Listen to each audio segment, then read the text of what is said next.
नमस्कार दोस्तों, डॉक्टर अंकित पैरदार और आज हम बात करते हैं साइकोसोमेटिक डिसऑर्डर के बारे में।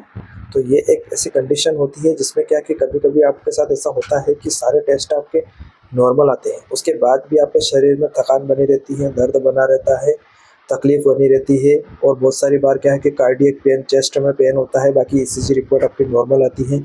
नसों में दर्द होता है, बाकी नर्व रिलेटेड पेन नहीं होता है आपको। अगर नर्व स्टिमुलेशन टेस्ट करके भी देखते हैं तो वो भी नॉर्मल रहता है। तो ये सारी कंडीशंस नॉर्मल रहती है, उसके बावजूद भी आपके शरीर में दर्द बना रहता है, तकलीफ रहती है और कमजोरी महसूस होती है। तो इसके पीछे क्या क्या वजह हो सकती है, इसके बारे में जानते हैं। कौन सी बीमारी होती है जिसकी वजह से ये प्रॉब्लम आपको फेस करना पड़ती है। और इसमें क्या है कि डॉक्टर्स कहते हैं कि शरीर तो ठीक है, फिर दर्द कहाँ से आ रहा है। तो इसके पीछे के रीज़न को समझते हैं कि आपकी बीमार शरीर के अंदर टेस्ट सारे नॉर्मल आ रहे हैं, उसके बावजूद भी आपको दर्द हुआ रह रहा है। तो दर्द कैसे रह रहा है, क्यों आ रहा है और कैसे इसका इलाज संभव है, क्या बीमारी इसमें होती है, इसके बारे में बात करेंगे। इसका जवाब निकल के आता है साइकोसोमेटिक डिसऑर्डर। जब आपका मन खुद बीमारी को बनाता है, तो आइए समझते हैं इस अदृश्य लेकिन असली बीमारी को कि आपका मन किस स्थिति में आ जाता है। उसकी वजह से क्या है कि खुद ब खुद बीमारी बनाने लग जाता है। उसकी वजह से क्या है कि तकलीफ आपको बहुत ज़्यादा होती है, बाकी टेस्ट रिपोर्ट सारे नॉर्मल आते हैं। तो इस बेसिस पे इस बीमारी को समझने में कोशिश करते हैं।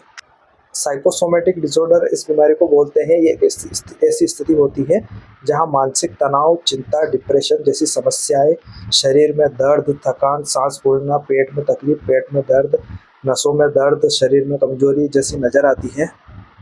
और हमको ऐसा लगता है कि पेशेंट नाटक कर रहा है या फिर उसको तो कोई बीमारी यही नहीं है।